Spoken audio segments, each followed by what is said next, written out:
사랑합니다. 미안합니다. 감사합니다. 같이 한번 또 인사하겠습니다. 사랑합니다. 미안합니다. 감사합니다.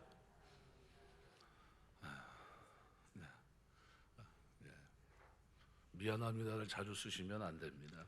어떻게 됐든 간에 감사합니다를 좀 많이 쓸 수 있도록 많이 노력하시면 좋을 것 같습니다. 시편 42편 말씀을 우리가 묵상하면서 우리가 여전히 찬송하리로다 라고 하는 말씀의 제목을 가지고 생각하면서 은혜를 나누려고 합니다.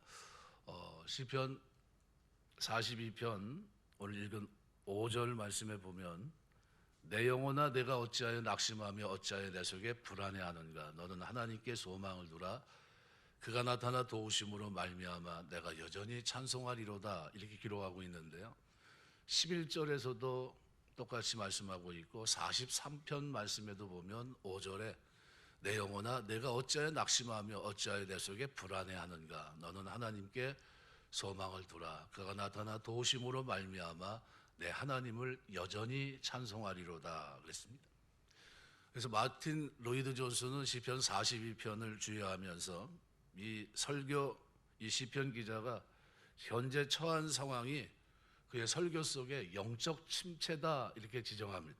이 영적 침체라고 하는 말은 예수를 믿는다고 고백하지만 침울해 보일 수 있는 그리스도인, 또는 내면은 불안하지만 참된 그리스도인의 모습을 보여주기 위해서 억지로 미소 짓는 그리스도인, 이런 사람들은 영적 침체 시기를 지나고 있다는 겁니다.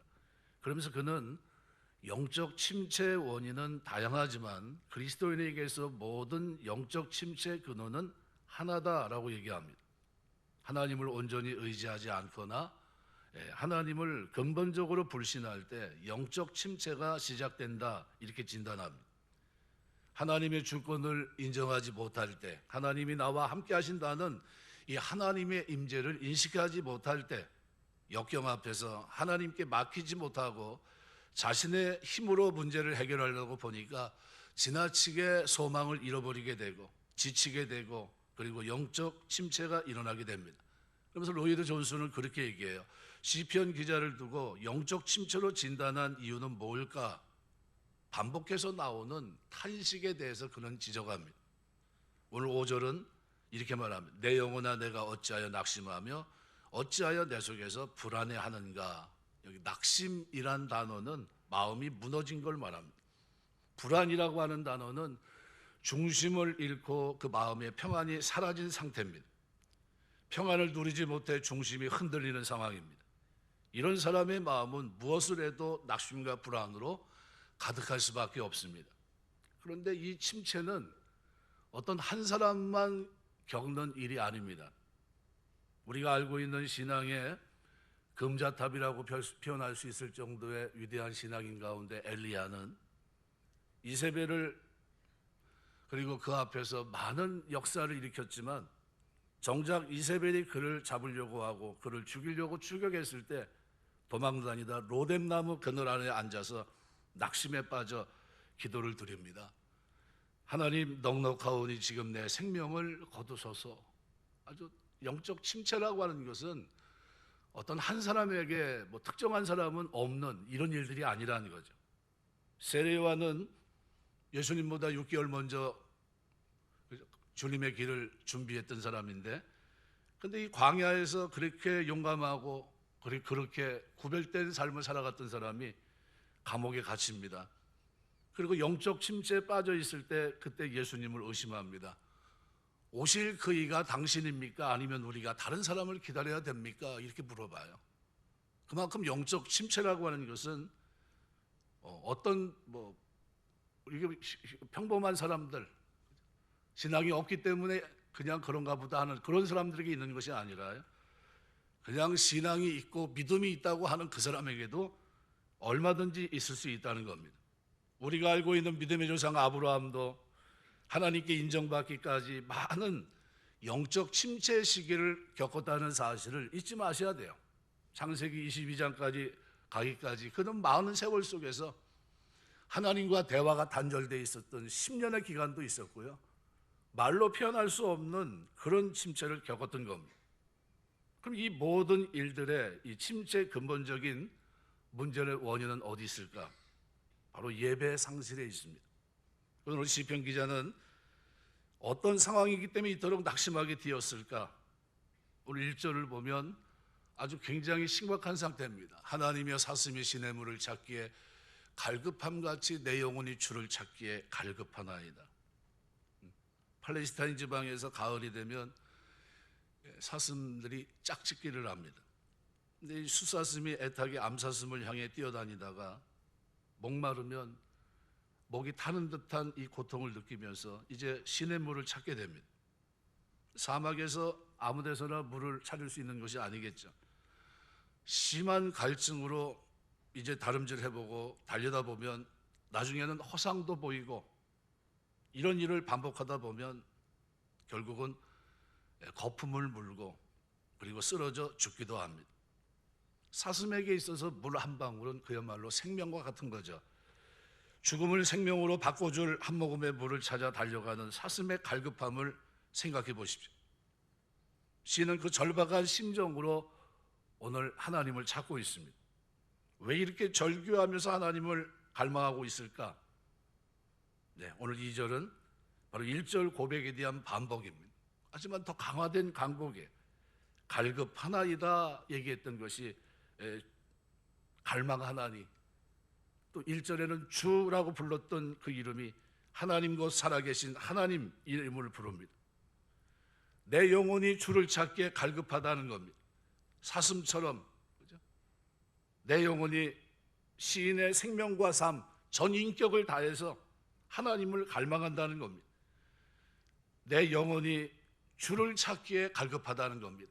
내 영혼이 갈망하는데 하나님 곧 살아계신 하나님을 갈망한다는 겁니다.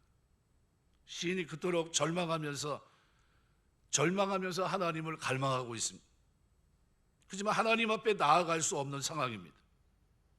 사모하지만 주님은 언제 뵐 수 있을지 기약도 없는 현실이 시인을 힘들게 만듭니다. 한 나라의 왕이었던 다윗에게 있어서 가장 낙심되는 일은 현재 지금 쫓겨다니고 있는 그런 상황 속에 있지만, 다윗이 이토록 하나님을 갈망한 이유는 뭐냐면요, 바로 하나님 앞에 나아가지 못하는 것, 하나님을 향해 고개를 들지 못하는 것, 마음껏 예배드리지 못하는 것, 이것이 그에게는 가장 큰 고통이었습니다.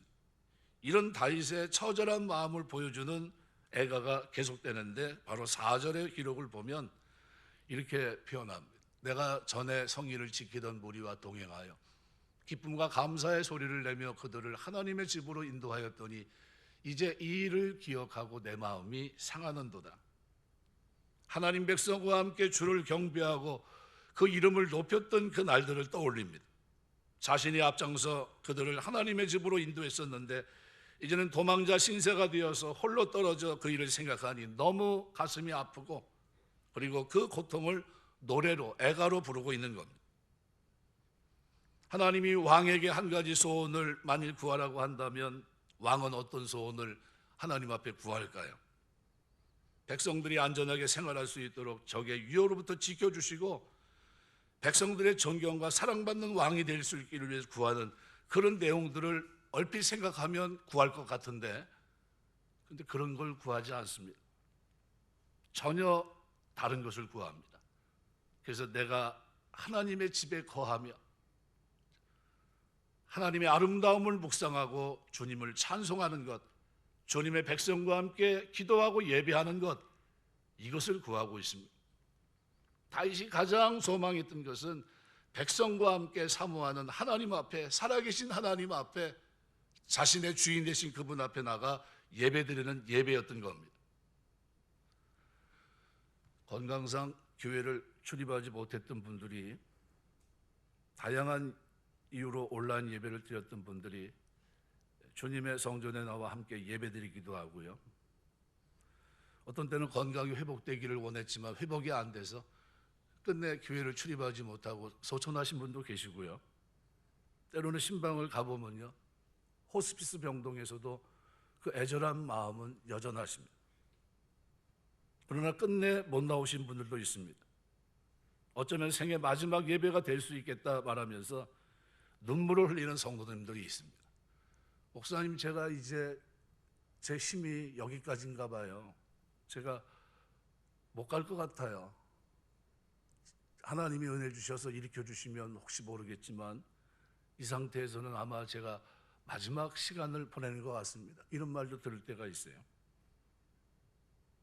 하나님의 백성과 함께 예배하고 찬양하고 기도하고 주님 앞에 나아가는 것이 당연한 게 아닙니다. 이거를 특별한 선물로 여기셔야 돼요. 어떤 사람에게는 이 한 번의 예배가 남아있는 생의 간절한 소망이기도 합니다. 한 번만 더 예배를 드릴 수 있으면 좋겠다라는 바람이죠. 우리가 땅 위에서 예배 드리는 것은 언젠가 천국에서 하나님과 예배하게 될 그날의 아름답고 영광스러운 모습을 보여주는 그림자입니다. 여러분, 예배를 귀하게 여기시길 주의 이름으로 축원합니다. 주님 앞에 나아가게 되면 그때 우리의 머리가 되시는 예수께서 그리고 그의 몸된 지체인 우리 모두가 영광스러운 모습으로 변화되어 하나님께 예배드리게 됩니다. 그 영광의 천국의 예배를 미리 맛보는 것이 우리 공동체 예배예요. 그래서 성가대가 찬양을 할 때 같은 마음이에요. 하나님 준비해 주님을 찬양하며 주의 이름을 높입니다. 하나님, 저 마음이 저의 마음입니다. 이게 우리의 고백입니다. 오늘날 우리 신앙의 가장 근본적인 문제는 무엇일까? 예배 영광을 상실한 것은 아닐까? 목마른 사슴처럼 가슴이 타들어가는 심정으로 예배를 갈급해하는 마음이 과연 우리에게 있는가? 예배 자리에 나올 때마다 오늘 제가 주님을 반드시 만나야 합니다 라는 갈망의 자세를 가지고 나오고 있느냐는 거죠. 예레미야 29장 12절 13절 말씀을 보시면 너희가 내게 부르짖으며 내게 와서 기도하면 내가 너희들의 기도를 들을 것이요 너희가 온 마음으로 나를 구하면 나를 찾을 것이요 나를 만나리라. 우리가 그런 심정으로 주님 앞에 나옵니다. 잠언 8장 17절은 이렇게 말합니다. 나를 사랑하는 자들이 나의 사랑을 입으며 나를 간절히 찾는 자가 나를 만날 것이니라. 갈망입니다. 주님을 만나지 않으면 하늘에서 내리는 그 한 모금의 생수가 없고 다 줄 것 같은 심정으로 주님 앞에 나와 주의 이름을 부르면서 주의 이름을 높이면서 예배하고 있냐는 거죠. 신앙의 여정에서 가장 가슴 아픈 일은 예배 특권을 선택으로 전락시킨 데 있습니다. 이것은 우리의 특권인데 하나님 앞에 나아가는 것 자체가 이것이 우리에게 큰 복인데 이거를 선택사항으로 바꿉니다. 우리에게 갈급한 목마름이 있다면 한 방울의 샘물이 나를 살리는 힘이 있다고 하는 이 놀라운 생명을 얻는 마음을 가지고 그 마음이 우리에게 있다면 감격스러운 감사로 우리는 하나님 앞에 나오게 되고요. 그 물을, 그 생수를 다함이 없는 멈춤이 없는 생수를 우리는 마시게 될 겁니다. 하나님을 향한 진정한 갈급함이 있다면 예배 시간마다 우리에게 다가오는 하나님의 말씀, 그 영광스럽고 존귀하신 주님의 영적 임재 앞에서 우리는 경탄할 수밖에 없습니다. 근데 이런 갈급함이 없다면 주일 교회에 와서 벤치 워머가 되는 겁니다. 그냥 한 자리를 따뜻하게 뒤폈다가 가는 메가더의 말대로 20세기의 교회를 그렇게 표현합니다. 교회 와서 자기 자리만 따뜻하게 뒤펴놨다가 그리고 자리를 떠나는, 그것을 20세기의 교회의 모습으로 표현해놨던 겁니다. 오늘 시인은 그 갈급함을 가지고 나아가면서 하나님 앞에 나아가는 마음이 있었지만 어쩌지 못하는데 거기에다가 한 수 더 뜹니다. 너희 하나님이 어디 있냐는 거예요. 하나님 백성으로 함께 예배하지 못하는 상황에다가 영적 침체까지 겪고 있는데 이것이 너무나 가슴 아픈데, 그런데 시인의 마음을 더 아프게 한 사건이 있습니다. 오늘 보면 3절에 보면 사람들이 이렇게 얘기해요. 종일 내게 하는 말이 내 하나님이 어디 있느냐 하노. 내 눈물이 주야로 내 음식이 되었도다. 다윗도 시험에 들만했습니다. 하나님을 향한 하나님의 사랑은, 다윗을 향한 하나님의 사랑은 놀라웠어요. 목동으로 있을 때 그를 불러 기름 부음 그 순간서부터 광야에서 사자 곰의 발톱에서 양을 건져낼 수 있도록 도우셨던 그 하나님, 그리고 골리앗 앞에서 담대함을 주셨고 믿음으로 모욕했던 골리앗을 쓰러뜨렸던 그 하나님, 사무엘상 17장 49절을 보시면 손을 주머니에 넣고 돌을 가지고 물매로 던져 블레 사람의 이마를 치매 돌이 그의 이마에 박히니 땅에 엎드러지니라. 있을 수도 없는 이 싸움을 했던 겁니다. 그랬던 다윗이 지금 산으로 들로 도망다니는 신세가 됐습니다. 사람들은 다윗을 보면서 조롱합니다. 멸시하고 있습니다. 내 하나님이 어디 있냐는 거예요. 과거에 너를 도우셨던 하나님, 너와 함께 하신 하나님은 어디 있냐는 거예요. 이 한마디가 마음의 비수처럼 찌릅니다. 주야로 눈물이 흐릅니다. 내 하나님은 생존하신 하나님이신데, 근데 그 말을 듣고 나니까 눈물을 멈출 수가 없어요. 깊고 깊은 영적 침체 수렁에 빠져 부르는 절망의 노래를 부르고 있습니다. 다윗의 이 무거운 마음이 우리 가슴을 파고 들어옵니다. 왜냐하면 우리도 이런 상황을 만날 때가 있기 때문이죠.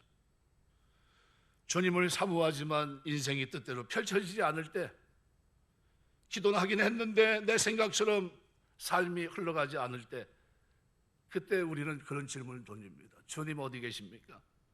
주님 나의 기도를 듣고 계신 겁니까? 라는 질문을 던집니다. 다윗 같은 하나님의 사람이 이 정도라고 한다면 우리 가운데 영적 침체를 경험해 보지 못한 사람이 누가 있겠습니까? 다 똑같이 침체를 겪어봐요. 시편 79편 시인은 9절 10절 말씀에 이렇게 얘기해요. 우리 구원의 하나님이여 주의 이름의 영광스러운 행사를 위하여 우리를 도우시며 주의 이름을 증거하기 위하여 우리를 건지시며 우리 죄를 사하소서. 이방 나라들이 어찌하여 그들의 하나님이 어디 있느냐 말하나이까. 주의 종들이 피 흘림에 대한 복수를 우리 목전에서 이방 나라에게 보여주소서. 저기 보면 뭐 때문에 주의 이름의 영광스러운 행사를 위하여 우리를 도우시고 주의 이름을 증거하기 위하여 우리를 건지시며 우리 죄를 사하소서. 기도할 때 주의 이름 쉔이라고 하는 히브리 단어는요, 그 존재가 가지고 있는 인격, 삶, 모든 성품, 이것이 그 속에 담겨 있는 게 히브리 사람 하나님의 이름이란 쉔이란 단어. 그리스도인이라고 해서 고난이 없는 무풍지대에 사는 것이 결코 아닙니다. 때로는 하나님을 모르는 사람들, 예수님을 대적하는 사람들, 세상에서 부귀영화를 누리며 잘 사는 사람들, 그런 세상 속에 사는 사람들이 오늘 우리를 보면서 조롱할 때가 있어요. 말씀을 따라 자기를 부인하며 살아가는, 자신이 왠지 손해를 보고 있다는 억울함이 들 정도의 그런 고통스러운 말을 들을 때도 있습니다. 하나님께 특별한 사랑을 받은 다윗도 예외가 아니었습니다. 그래서 하나님 앞에 다윗이 기도합니다. 하나님, 당신 대체 어디 계십니까? 내 기도는 듣고 계신 겁니까? 이 환경은 보고 계신 겁니까? 이런 영적 침체 속에서 하나님의 이름을 부르고 있는 다윗의 심정이 마치 우리 내면에서도 똑같이 흘러나오는 고통의 소리를 투영하는 거울처럼 우리에게 다가옵니다. 그렇다면 이 영적 침체에서 벗어나기 위해서 그럼 어떻게 해야 될까? 아픔과 절망의 눈물로 노래하던 다윗은 갑자기 하늘을 향해 두 손을 뻗치더니 감격스럽게 외치고 있습니다. 그것이 오늘 본문 5절의 기록입니다. 내 영혼아 내가 어찌하여 낙심하며 어찌하여 내 속에 불안해하는가? 너는 하나님께 소망을 두라. 그가 나타나 도우심으로 말미암아 내가 여전히 찬송하리로다. 낙심과 불안으로 고통을 겪던 다윗이 깨달은 것이 있습니다. 눈을 들어 자신의 현실을 바라보니까 사방이 온통 대적이고 캄캄하고 어둡고 고통스럽고 낭떠러지가 있는 것 같습니다. 그런데 믿음 안에 영의 눈을 들어 다시 하나님을 바라보니까요, 하나님이 그와 함께 계시고 있다는 사실을 깨닫게 됩니다. 현실의 문제에 사로잡혀 자신이 하나님을 보지 못하고 있었다는 사실을 그가 뒤늦게 깨달은 거죠. 그동안 고난을 묵상했지 하나님을 묵상하지 않았다는 것을 알았어요. 내가 실수했구나. 왜 내가 고난을 이렇게 심도 있게 생각했지? 이거보다 더 중요한 것은 이것을 넘게 하실 하나님, 이것을 거두실 하나님, 그 하나님을 바라보는 건. 그래서 터져나온 고백이 바로 오늘 다윗의 고백 5절입니다. 내 영혼아 내가 어찌하여 낙심하며 어찌하여 내 속에서 불안해하느냐? 너는 하나님께 소망을 두라. 세상이 사라진다 해도 여전히 내 손을 붙들고 계신 하나님, 홍해의 바람을 일으켜서 마른 땅을 가르치고 그 땅을 지나게 하신 하나님, 풍랑 속에 바다 위를 걷게 하신 그 하나님을 바라보라는 겁니다. 하나님의 임재하심이 소망이고 하나님이 자신의 소망임을 깨달았을 때 그는 비로소 자신의 승리의 비결이 거기 있다는 것을 알게 됩니다. 고난이 찾아왔을 때, 절망스러운 순간을 마주했을 때 우리는 이 아픔이, 이 거센 파도가 나와 그리고 교회와 가정에 물러가기를 기도합니다. 한없는 외로움과 고통과 그리고 눈물의 밤을 지새우면서도 눈물이 마르지 않습니다. 그렇지만 여전한 고난 속에 있지만 그래도 우리는 약복강에 서 있는 야곱을 기억해내야 됩니다. 아무도 없는 밤이었습니다. 아무도 도와줄 수 없는 밤이었고요. 그 밤은 하나님만 만나주셔야 될 밤이었습니다. 그 밤에 야곱을 그야말로 방법이 하나도 없는데 자기 방법은 모든 것이 다 끝났습니다. 그때 하나님의 사자가 그를 만나주십니다. 바로 그 순간이 하나님께 엎드릴 순간이었고, 그 순간이 하나님을 만날 때였고, 그 순간이 하나님의 이름을 부를 때였습니다. 다윗은 고난 중에서 하나님이 이런 분이라는 사실을 깨닫습니다. 내가 너와 함께하고 있다는 겁니다. 내가 너의 손을 붙들고 있었다는 겁니다. 내가 나를 의식하지 못하고 느끼지 못했을 뿐이지 나는 여전히 너와 함께하고 있었다는 겁니다. 이것을 고개를 들 때 그리고 기도하면서 비로소 깨닫습니다. 왕의 자리에 있을 때뿐만 아니라 광야에서 도망자 신세가 된다 할지라도 여전히 나의 하나님, 그 하나님께 소망을 두라는 겁니다.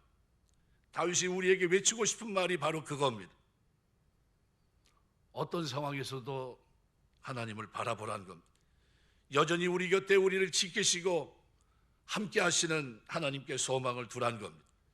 우리가 하나님께 소망을 두는 것은 모든 것이 잘 될 것이라는 낙관 때문이 아닙니다. 하나님을 바라보는 것 자체가 우리의 힘이고 소망이기 때문이에요. 인생은 어제 장례 예배를 드리면서도 제가 말씀을 드렸지만요, 딱 두 종류의 사람만 있습니다. 낙심의 자리에서 고개를 들어 주님을 바라본 사람, 낙심의 자리에서 그냥 쓰러진 사람, 이 두 종류입니다. 우린 누구죠? 낙심의 자리에서 오늘 주님을 바라본 사람들입니다.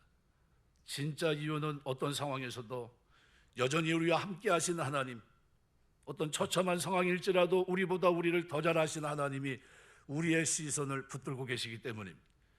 이 사실을 깨달은 다윗의 위대한 고백을 보십시오. 나는 여전히 내 하나님을 찬송하리로다. 낙심과 절망, 침체의 늪에서 일어나 영적인 날개를 달고 하나님의 이름을 높이기 위해 일어서는 다윗의 모습을 보십시오. 늘 문제를 바라보고 환경 거기에 그 모습만 쳐다보고 있어 거기에 절망하고 영적 침체를 겪고 있었던, 그리고 고단한 삶을 살았던 다윗이 눈을 들어 하나님을 바라보는 순간 소망의 노래가 그의 입에서 터져 나옵니다. 내 영혼아 내가 어찌하여 낙심하는가. 낙심이라는 히브리어의 본래 의미는 머리를 숙이고 하나님께 기도한다는 뜻을 가지고 있고, 또 하나의 의미는 마음이 우울하고 슬픈 상태에서 낙심이 되어 머리를 숙인다라는 의미도 가지고 있습니다. 인생은 다 똑같이 죽음 앞에 낙심합니다. 헛되고 헛된 것을 뒤늦게 깨닫고 낙심합니다. 그런데 똑같은 낙심이 아니에요. 기도하기 위해 머리를 숙이는 것과 낙심하여 머리를 숙이는 것은 똑같이 머리를 숙인 것 같은 행위지만 정반대의 의미와 결과를 가져옵니다. 하나님을 바라보지 못하던 우리는 낙심의 머리를 숙이게 됩니다. 하지만 하나님을 바라보게 되면 그때부터 우리의 기도는 머리를 숙였지만 숙인 게 아니에요. 낙심으로 고개를 숙이면 절망이 우리를 지배하지만 기도의 머리를 숙이면 하늘의 소망 날개가 우리 어깨 위에 펼쳐지게 되는 겁니다. 영적 침체와 아픔을 극복할 수 있는 위대한 힘은 바로 하나님을 바라보고 하나님께 소망을 두는데 거기서부터 시작이라는 사실입니다. 다윗은 가장 절망적인 순간에 눈을 들어 하늘을 바라봤어요. 하나님을 바라봅니다. 그를 둘러싼 상황의 변화가 일어난 것은 아니었지만 그는 절망으로 숙여졌던 머리가 하나님에 대한 소망으로 숙여졌을 때 새로운 세계가 펼쳐지는 것을 눈으로 봤던 겁니다. 그래서 내가 낙심하며, 히브리 말은 티스토하이라는 단어인데요, 보다운이라는 단어입니다. 엎드렸다는 거예요. 절망하다, 샤흐라는 단어 재규형으로 쓰였는데 이 재규형으로 쓰이면 뭐냐면요, 상을 당한 것 같이 사람이 절망하여 땅에 엎드려 통곡하는 모습이 낙심이에요. 이 뭐 얼마나 큰 낙심입니까? 이거는 소망이 전혀 없어요. 어찌하여 불안하여 하는고, 그죠? 원형이 하마라는 단어인데요, 중얼거리다, 용기를 잃어버렸다는 뜻입니다. 이 두 단어는, 낙심 그리고 불안, 이 두 단어는 깊은 절망으로 인해서 크게 소리조차 내지 못하고 속으로 소리를 삼키면서 땅에 엎드려 있는 시인 자신의 모습을 시각적으로 보여줍니다. 지난날의 모습이 어떤 모습이었습니까? 똑같은 낙심이었는데 하나님의 뜻을 깨닫지 못하는 순간의 낙심은 바로 그 낙심이에요. 상을 당한 것 같이 절망하고 땅에 엎드려 통곡하는 모습이 다윗의 모습이에요. 나는 죽게 됐구나, 내가 이렇게 끝나는구나, 하나님의 도움을 나는 받지 못하는구나, 사람들이 날 조롱하는데 어찌하지 못하는구나, 그러면서 자기 그 낙심은 자기 안에 있을 때는 아무것도 아니었습니다. 그런데 이 낙심이 하나님을 향해 고개를 두는 순간 달라졌어요. 소망의 날개를 달기 시작합니다. 그래서 5절은 이렇게 표현해요. 내 영혼아 내가 어찌하여 낙심하며, 자기 영혼을 향해 질책합니다. 어찌하여 내 속에 불안해하느냐, 너는 하나님께 소망을 두라. 그가 나타나 도우심으로 말미암아 내가 여전히 찬송하리로다. 우리 신앙은 바로 저기에 있습니다. 똑같이 낙심의 자리에 있지만 신앙 안에서 오늘 우리는 고개를 드셔야 돼요. 우리 신앙생활 하면서 낙심의 자리에서 주를 향해 고개를 들게 되시길 주의 이름으로 축원합니다. 이것이 우리 신앙이에요. 상황은 전혀 바뀌지 않았습니다. 하지만 시인의 마음 자세가 달라졌어요. 그 영혼이 기뻐뜁니다. 오히려 여전히, 오드라는 단어인데요, 여전히 오히려 하나님을 찬송하게 될 거라는데, 이 자리는 내가 지금 통곡하는 자리고 내가 일어날 수 없는 자리지만, 하지만 내가 주를 향해 고개를 드는 순간 그 자리는 오히려 하나님을 찬송하는 소망의 자리가 될 거라는 거예요. 건강이 여의치 않습니다. 하지만 나는 여전히 주님을 찬양할 거라는 거예요. 내 능력이 따라주지 못합니다. 하지만 나는 여전히 오히려 하나님을, 주님을 찬양하겠다는 겁니다. 세상이 아무리 어려워지고 위태하고 약해진다 할지라도 나는 여전히 오히려 하나님을 향한 믿음으로 세상을 품고 세상을 축복하고 세상을 향해 하나님의 복음을 들고 나가겠다는 겁니다. 무슨 차이가 있죠? 그가 낙심의 자리에서 고개를 들어 하나님 앞에 기도하고 있느냐라는 차이예요. 이 차이가 이렇게 영적인 차이를 가져오는 겁니다. 우리가 어떻게 변함없이 주님을 사랑할 수 있습니까? 영적 침체를 경험하고 조롱의 소리를 들으면서 어떻게 우리가 하나님의 사람으로 살아가면서 변함없이 주님을 사랑할 수 있는 길이 있을까요? 내가 연약해 부족해 넘어진다 할지라도, 내 하루하루의 모든 삶이 낙심하여 마치 상을 당한 것 같이 절망하며 땅에 엎드려 통곡하는 모습을 가지고 산다 할지라도 여전히 하나님이 나와 함께 하시고 그 자비한 사랑의 손길로 나를 일으키시기 때문입니다. 나는 쓰러지고 지쳐 일어날 힘이 없습니다.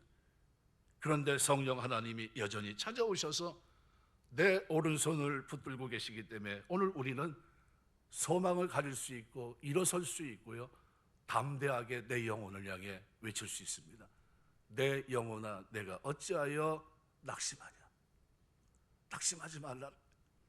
시편 37편 23절 24절은 이렇게 표현합니다. 여호와께서 사람의 걸음을 정하시고 그의 길을 기뻐하시나니 그는 넘어지나 아주 엎드러지지 아니함은 여호와께서 그의 손으로 붙드심이로다. 굉장히 좋아하는 구절입니다. 넘어졌다는 것은 죄로 인하여 이미 실족한 겁니다. 하나님 버려도 할 말이 없는 상태입니다. 근데 아주 엎드러지지 않았다는 것은 내팽개치지 않았다는 뜻이에요. 원어의 뜻이. 사람의 걸음을 정하시고 그의 길을 기뻐하시는데 그 이유가 뭡니까? 넘어졌지만 엎드리지 않는 이유가 뭡니까?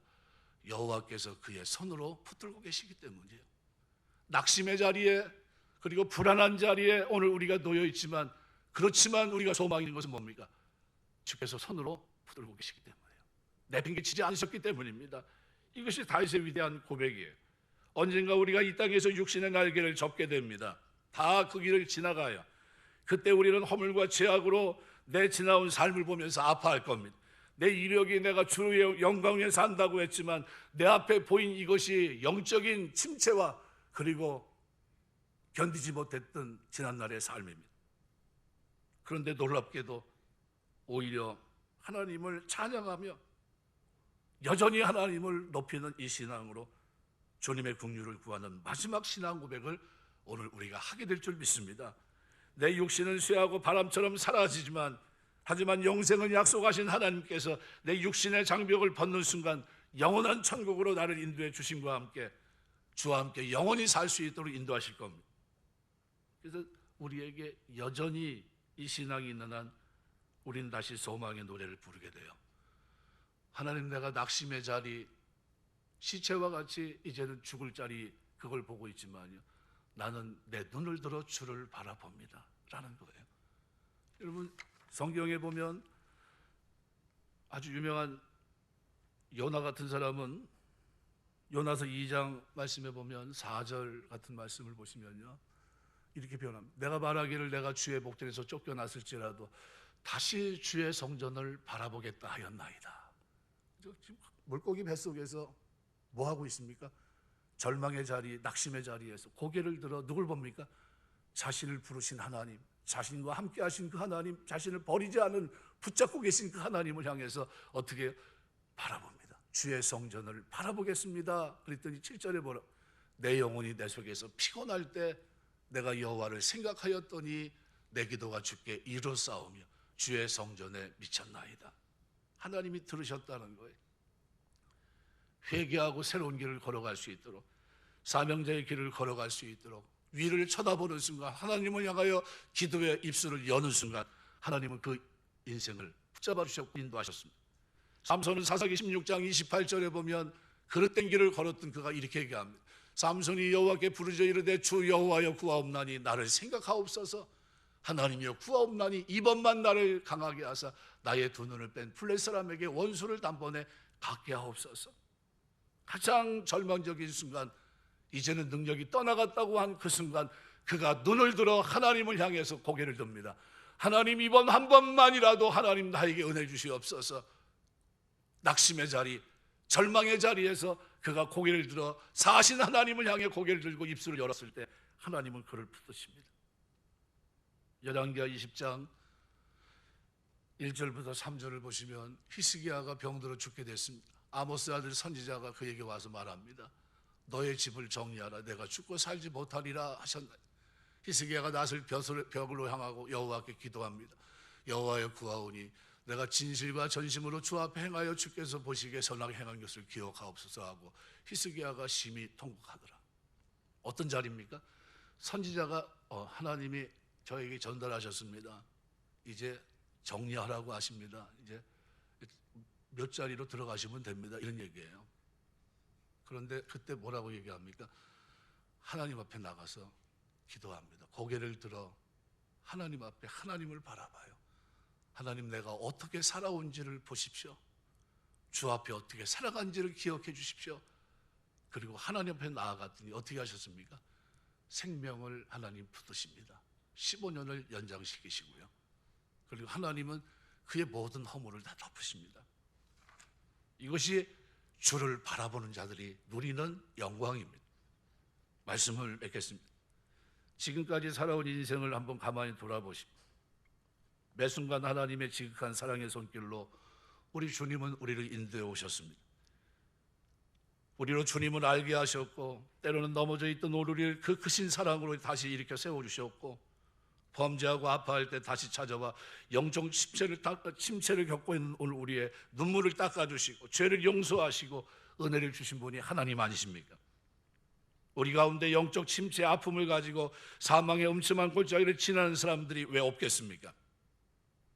발버둥 쳐도 헤어나올 수 없는 아픔의 늪에 빠진 사람도 있을 겁니다. 하나님을 사랑하고 갈망하지만 하나님 도대체 어디 계십니까? 하며 외치며 절규하는 사람은 왜 없겠습니까? 그러나 바로 그때가 중요합니다. 현실을 바라보고 눈을 거두어 바로 영의 눈을 열어 하나님을 바라보셔야 돼요. 바로 그때가 우리가 기도할 때입니다. 바로 그때가 우리가 부르짖을 때고요. 바로 그때 낙심으로 머리를 숙이는 것이 아니라 낙심으로 사람이 절망하며 땅에 엎드려 통곡하는 모습으로 절망하고 우리가 다 죽게 되었도다 고백하는 그때가 아니라요. 바로 그때가 하나님을 바라볼 때입니다. 도대체 하나님 어디 계십니까? 아니라요. 영의 눈을 넣어 하나님을 바라보며 소망의 하나님을 바라보는 겁니다. 그때 소망의 하나님은 이렇게 얘기해요. 나타나 도움으로 내가 오히려 하나님을 찬송하게 될 거다. 바로 이 고백이에요. 낙심으로 머리를 숙인 것이 아니라 하나님 향해 기도의 머리를 우리가 숙여보시기 바랍니다. 그때가 되어서야 비로소 그리고 내 인생의 절반의 노래가 끝나고 소망의 노래가 절망의 시간이 끝나고 이제는 기쁨의 시간이 시작될 겁니다. 산소망 되신 주님께서 오늘 우리에게 다가오실 겁니다. 뭐 할 때요? 고개를 들 때입니다.